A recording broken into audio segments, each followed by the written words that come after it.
네, 현재 시간 2시 26분 지나고 있습니다. 오늘 시장에서 또 어떤 것들이 중요한지 이번엔 조금 더 압축해서 특징주, 특징 섹터 이야기 나눠볼게요. 상황실 레몬리서치 김민수 대표님과 함께하겠습니다. 어서 오세요. 안녕하십니까. 네, 안녕하십니까. 네. 좀 이렇게 눈도 마주치면서 인사해 주세요, 저에게. 왜 좀 친근함이 떨어졌습니까? 아니요, 아니요. 네. 네, 오늘 또 김민수 대표님과 함께 재미나게 세 가지 상황실을 통해서 이야기를 나눠보겠습니다. 첫 번째는 어떤 내용일지 화면으로 먼저 만나보시죠. 최악의 탄산대란, 태경케미칼이 오늘 특징주로 거론되고 있습니다. 아니 뭐 최근 2년간 탄산 가격이 2배 이상 올랐고 지금은 부르는 게 값이다 싶을 정도로 네. 너무 공급 생산이 안 되다 보니까 가격이 확 뛰어오른 상황인데 지금 이런 탄산 대란이 발생한 배경은 무엇인지 여기서 말하는 탄산은 도대체 뭔지 어디에 쓰이는 건지 궁금해서요. 앵커님이 너무 많이 드셔서 그렇습니다. 예. 제가요? 탄산음료 좀 줄이시고요. 네. 그리고 특히 탄산이 저희가 뭐 먹는 음료 쪽에 들어가는 탄산도 있겠지만은 산업 쪽에 많이 쓰이죠. 그렇죠. 네. 그런데 지금 이런 현상이 나오는 거는 일단 공급이 제대로 안 된다라는 쪽에서 특히 석유 화학사들이 어떤 정유 제조 광적에서 나오는 부산물이 거기서 탄산이 나오게 되는데 근데 거기서 관련된 플랜트를 3월 달에서 6월 달까지 항상 뭐 한 연간 정비가 좀 들어가는 상황이 있었는데 네. 근데 이번 같은 경우는 조금 더 유가가 계속 강세로 가다 보니까 거기서 좀 타이트하게 정비를 하는 과정 쪽에서 오히려 탄산 공급이 제대로 안 되고 있다라고 하는 부분들이 가장 핵심적인 거고요. 그러니까 또 과거 같은 경우는 수소 관련된 제조사 입장 쪽으로 보게 되면 수소를 추출할 때 나프타를 사용하는 것 대신에 비싸니까 또 천연가스를 사용하다 보니까 거기서 탄산가스가 나오는 게 한 5분의 1밖에 안 된답니다. 그러면 공급이 나와야 될 때가 벌써 두 군데서 강하게 줄어든 거죠. 그런데 지금 또 탄산 관련돼서 이거를 또 얼리다 보면 드라이 아이스죠. 네, 그래서 모 아이스크림 보게 되면 베라. 얘기해도 돼요? 줄임말이잖아요. 예. 네. 네. 거기 가면 네. 집에 가는데 얼마나 걸리세요? 그러면 거기 한 2덩이 넣어주죠. 네. 그거 나오는 때는 여름에 또 많이 쓰이죠. 게다가 또 요즘에 신선 배송이라고 그래서 또 그 야채나 또 뭐 수산물 이런 거 같은 경우는 또 거기 같이 넣어서 배송하게 되죠. 유제품도요. 네. 네. 그러다 보니까 드라이 아이스 수요가 계속 늘어나는데 게다가 또 성수기입니다. 수요가 많아지겠죠. 그런 관점 쪽에서 복합적으로 다 이런 현상이 나오다 보니까 그와 관련된 탄산에 대한 가격도 급등한 이런 변화가 지금 나왔다고 봐야 될 것 같습니다. 플랜트 정비에 맞춰서 안 그래도 최근 유가가 오르고 이런 천연가스 가격이 오르다 보니까 지금 여러 가지 환경들이 좋지 않은 상황입니다. 그러면서 탄산 대란, 최악의 탄산 대란이라는 말까지 나왔는데 이게 태경케미칼하고 또 연결이 되어 있단 말이죠. 그래서 오늘 태경케미칼이 급등했는데요. 관련해서 어떤 기업이 국내 시장에 있을 것이며 실제로 찐 수혜를 받는 종목인지 정말 네. 탄산 대란에 이 회사들이 돈 노름을 할 수 있는 건지 그것에 대해서 좀 솔직하게 이야기해 주세요. 네, 뭐 감출 것도 없고요. 예, 솔직하게 말씀드리는 거는 딱 그거 같습니다. 일단 예전보다 2020년도에도 이런 비슷한 현상이 발생했고요. 갑자기 또 수요가 몰리다 보니까 또 그때 같은 경우는 약간 이제 그 배송 관련된 쪽에서 부족하다. 그래서 그때 한번 태경케미칼이 급등하면서 뭐 오아시스 관련주, 또 쿠팡 관련주 뭐 그런 쪽으로 나오면서 한번 급등했던 적이 있었는데, 네. 근데 이번에는 그때보다 더 재고가 없다고 합니다. 그래서 또 관련된 쪽에 부각을 받고 있고 국내 업체들 보게 되면은 한 5가지 업체들이 있는데 그 중에서 태경케미칼이 가장 먼저 상장사니까 눈에 띄고 있고요.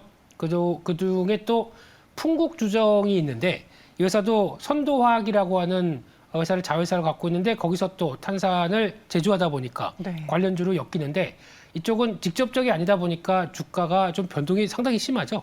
그 밖에 또 SK 머티리얼즈 리뉴텍이라는 회사도 있는데 이게 중점이 아니다 보니까 SK 머티리얼즈는 이쪽 또 합병돼 있죠. 그러다 보니까 뭐 SK 쪽의 움직임 그 큰 덩치가 이것 때문에 움직이게 되겠느냐 또 소외를 받는 쪽이죠. 이런 쪽에서 전반적으로 봤었을 때는 지금 나오고 있는 이게 만약에 부족하게 됐을 때는 대표적으로 또 탄산이 많이 쓰이는 데가 반도체 세정이라든가 그리고 또 뭐 철강, 조선, 의료, 폐수 처리 이런 산업 분야 쪽에서 써야 되는데 못 쓰는 현상. 네. 또 가격이 오르다 보니까 비용은 더 늘어나겠네요. 이런 현상 쪽에서 일단 지금 주위는 하되 이게 어떻게 보면은 또 이제 석유화학 업체들이 설비 그 관련된 쪽에서 정비가 다 끝나면.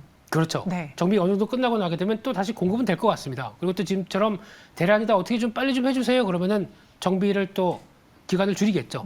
그러면 일단은 풀릴 수 있는 문제가 아닐까라는 쪽에서 성수기와 같이 맞물렸던 이런 변화 쪽으로 본다라고 하게 되면 일단 지금 기조에서 아마 지난 처음 움직였을 때 이 얘기 나왔을 때는 제가 따라가셔도 된다라는 뉘앙스로 말씀드렸는데 지금은 아닌 것 같습니다. 지금은 일단 팔고 보자 이렇게 말씀드리겠습니다. 네, 그러니까 확신이 최악의 탄산대라는 말이 붙을 정도로 이전과 비교해서도 안 좋은 상황이면 맞는데 이러한 악재들이 상황들이 다 하나씩 사라지게 된다면 다시 공급은 늘고 이 대란도 끝나지 않을까 이런 우려가 있는 것입니다. 그래서 태경케미칼에 대해서는 살짝 매도 의견 주셨는데 그럼 보유자분들 약간의 목표가를 좀 잡아놓고 대응해 볼까요?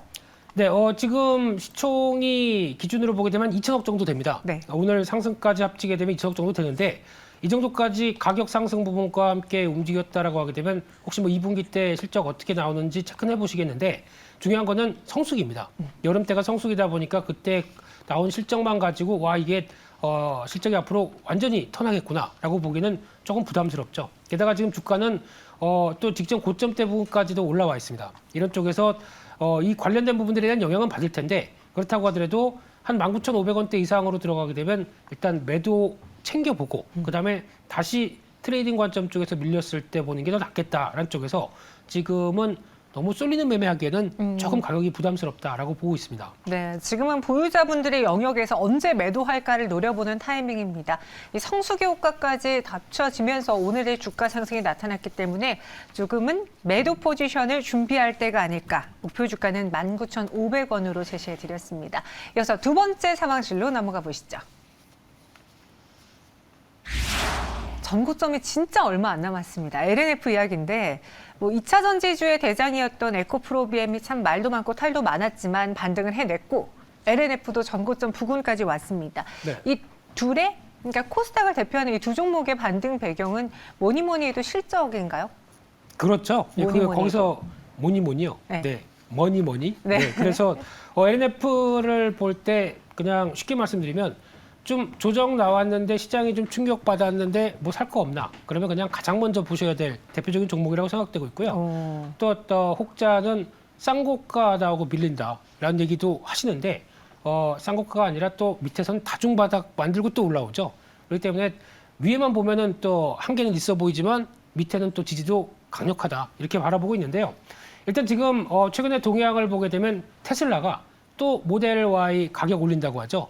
또 올립니다. 또 올려요. 네, 무슨 자신감이 여기 있을지 모르겠지만 그렇게 올려도 우린 팔린다. 이러다 보니까 테슬라 마찬가지로 리비안도 자차 가격을 또 올린다고 얘기를 하죠. 그러면 가격을 올리는 그 이유가 밑에 또 소재 쪽에서 계속 가격들이 올라오다 보니까 반영이 되는데 가격을 자동차 메이커들이 올려준다는 얘기는 충분히 소재 업체들 쪽 그리고 또 2차 전지 메이커들 같은 경우에 상승분도 반영하겠다는 입장이겠죠. 그러면 아무 이상 없다. 가격 전가 이상 없다라고 봐야 될 것 같고요.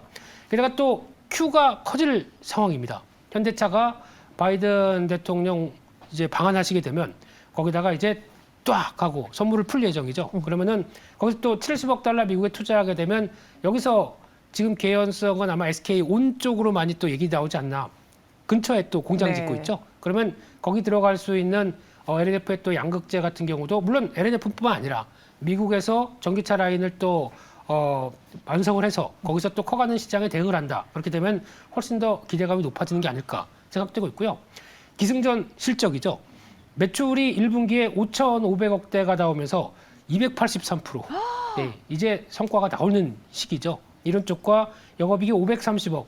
생각보다 영업이익률이 그렇게 완전히 드라마틱하다라고 보기는 힘든데 네. 이제 이게 영업 레버리지 효과가 이제 조금 있으면 나오기 시작하겠죠. 그게 빠르면 내년부터 조금 어떤 늦게 되면은 2023년은 강력한 성장 뭐 이런 얘기가 나오다 보니까 예고된 성장을 기다리고 있다라는 쪽으로 바라보고 있는 상황들입니다.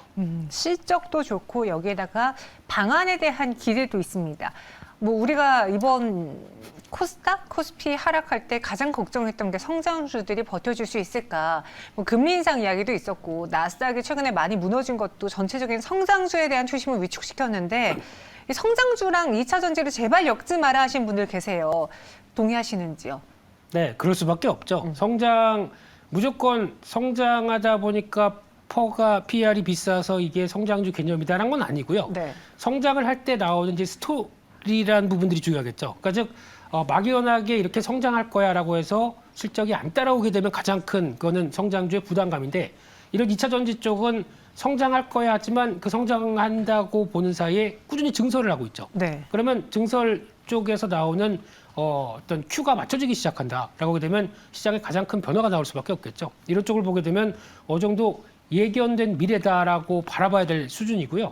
그런 쪽에서 영업이익을 보게 되면 올해 예상이 영업이익이 한 1,870억 얘기를 하고 있는데 1분기에 500억이 넘었는데 제가 보기에는 조금 더 나올 것 같고요. 네. 2분기, 그러니까 내년 같은 경우가 2,800억, 약간 좀 또 보수적으로 잡았던 것 같은데 이것도 넓혀가고 가장 핵심적인 게 2024년 이쪽 가게 되면 4,300억 얘기가 나오고 있습니다.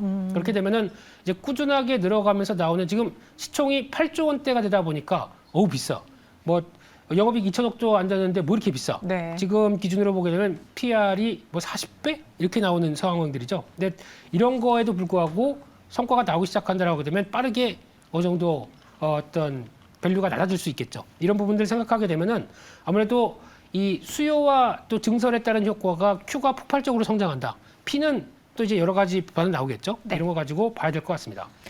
여기서 LNF 어떻게 해야 될까 고민하신 분들 많을 겁니다. 만약에 이전에 매수하신 분들이라면은 여전히 수익이 많기 때문에 나는 안 팔아. 나는 이 회사 성장이 꺾일 때까지 들고 가신 분들 계시겠지만 이전 정고점에 매수하신 분들도 있고요. 좀 높은 가격대에서 들어가신 분들은 약간 물렸다가 손실을 봤다가 이제야 본전 혹은 살짝의 수익을 보고 계신 분도 많으실 거예요. 이런 분들에게는 끝까지 들고 가보자라고 조언해 드릴까요? 아니면 지금 시장 불안하니까 챙길 수 있는 건 다 챙겨보자라고 할까요? 그렇게 보셔도 되고요. 아니면 이제 단가가 잘 오르는 종목인데 말 못할 고민. 네. 고점에서 사서 아직까지 손해다라고 하게 되면 아마 매수가 근처까지 오게 되면 비중을 좀 줄이시고요. 또 약간 아니면 그 이상으로 왔었을 때 비중을 줄이셨다가 네. 다시 한번 흔들렸을 때 다시 또 비중 밑에서. 늘리고 하는 단가가 높다고 하게 되면 신규로 따라간다면 이런 방법밖에 없습니다. 그렇게 보시면서 아직 2차 전지 소재 쪽은 계속 관심 있게 보시되 좀 탈락하는 종목들이 있죠. 뭐 첨보나 대주전자재료 같은 경우는 그만큼의 성과가 못 나오고 있다 보니까 아무래도 따라가기가 좀 힘들고 나노신소재나 LNF는 계속 이게 맞춰지고 있는 상황들이죠. 그러니까 계속 관심 있게 보시되 그중에서 장비 쪽에서 어느 정도 수주 계속 받쳐가는 PNT라든가 또 양극재 쪽에서 증설하면서 상대적으로 싸다고 얘기했던 코스모 신소재죠. 이런 쪽도 한번 자리나 한번 눈여겨보실 필요가 있다고 보여집니다. LNF 트레이딩으로 같이 병행하시면서 높은 때에서는 팔고 다시 낮을 때 사고 이런 식으로 가져가시는 것도 좋고요. PNT와 코스모 신소재의 경우에도 눈여겨보자라고 이야기해 주셨습니다. 그럼 마지막 세 번째 상황실 넘어가 보도록 하죠. CJCGV 드디어 오른다. 1분기 여전히 영업이익 적자지만 그 적자 폭이 줄어들었고 매출도 늘어났습니다. 2분기 실적에 대해서 좀 간단하게 리뷰해 볼까요? 네, 주말에 영화관 다녀오셨나요? 저는 2주 전에 다녀왔어요. 그래서 남자친구 네, 네, 죄송합니다. 예, 그래서 또 사람을 또 화나게 하네. 네, 바쁘죠. 예, 바쁩니다. 그냥 좀 그렇고요. 소개 좀 해주고 그러세요, 좀. 진행하겠습니다. 네, 그래서 네.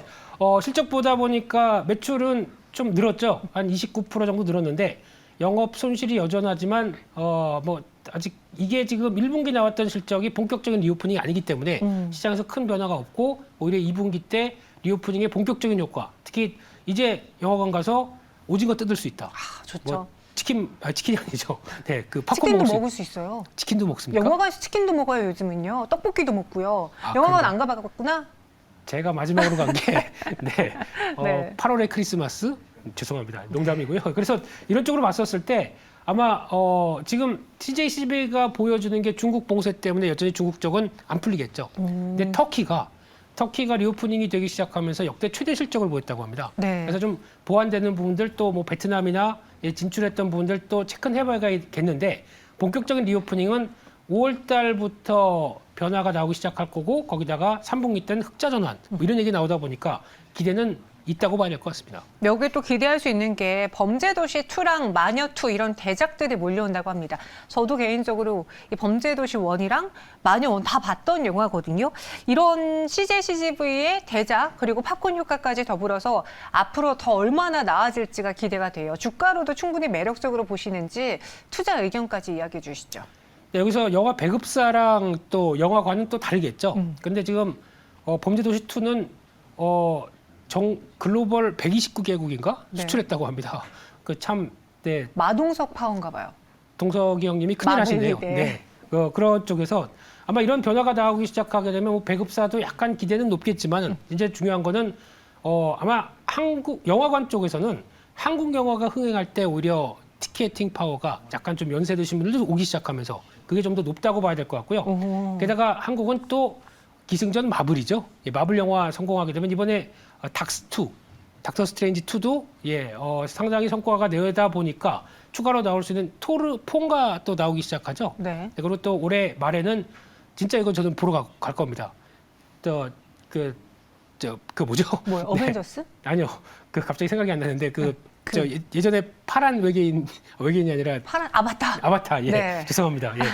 아바타가 생각이 안 나죠. 네. 예. 죄송합니다. 그래서 이것도 2가 나오기 시작하죠. 네. 그런데 이런 걸 봤었을 때 아마 이런 흥행작들이 나오기 시작한다라고 하면 변화가 나오겠죠. 그런 쪽에서 아마 가장 중요한 거는 티켓 외 매출이 중요하다고 생각됩니다. 그렇다면 말씀하셨듯이 가서 뭔가 야 이제 우리 영화관에서 마스크 벗고 이런 거 먹네라고 하는 매출이 지난 5월달, 그러니까 4월 말부터 나오는 게 폭발적으로 늘어난다고 하더라고요. 네. 이게 또 하나의 플러스 알파가 되겠죠. 네. 그럼 여기서 마지막으로 CJ CGV에 대해서 우리가 투자할까 말까 고민할 수 있는 게 첫 번째, 이제 난 넷플릭스, 디즈니 플러스로도 충분히 가능해. 그냥 월 이거 돈 내고 볼 거야라는 분들이 있고 반대로 아니 그래도 나가서 직접 영화를 보면 더 재미가 있지. 여기다가 팝콘도 팔 수 있어. 뭐 외식으로도 돈을 벌 수 있어. 티켓값도 많이 올랐어. 그러니까 난 CJ CGV 매력적으로 봐. 이 두 가지 의견 쪽에서 어느 쪽에 손 들어주시겠습니까? 여기서 나올 수 있는 게 영화관의 큰 화면과 함께 볼 수 있는 그 정도의 나의 만족도. 그러나 즉 한 달 넷플릭스 낼 돈을 한 번 본다고 하더라도 그만큼의 나의 만족도를 보여줄 것이냐. 그러면 대작이어야 되겠죠. 네. 그리고 또 우왕쾅쾅쾅하는 뭐 이런 또 효과음과 이런 것들을 보여줄 수 있는 큰 쪽은 오히려 한 번쯤은 갈 것 같다라고 하게 되면 거기서 이왕 가는데 또 팝콘도 먹겠다라고 하게 되면 여기서 나올 부분들은 흥행하는 영화를 지켜봐야 되겠죠. 그걸 보고 같이 따라 움직이는 게 맞겠다라고 하게 되면 아마 지금 관점에선 일단 기대감으로 움직일 거고요. 그런 쪽에서 저항 때는 한 번씩 다 있기 때문에 28,000원대, 29,500원대 이를 어떻게 돌파하는지 보고 혹시나 또 뭐 범죄도시 2가 뭐 시작하자마자 흥행을 이어간다. 그렇게 되면은 조금 더 탄력들이 받겠죠. 이런 부분들 체크하셨으면 좋겠습니다. 네, 단순히 그냥 이제 영화관에서 볼 수 있어, 영화관에서 뭔가 먹을 수 있어 이게 아니라 영화관에 가야만 하는 이유, 그만큼 대작이 나올까 이러한 작품에 따라서의 주가 향방이 조금 갈릴 수 있다고 하니까요. 같이 대작들의 그 스케줄과 함께 대응해 보시기 바랄게요. 목표 주가는 28,000원, 29,500원 나눠서 드리겠습니다. 지금까지 김민수 대표님과 함께했습니다. 고맙습니다.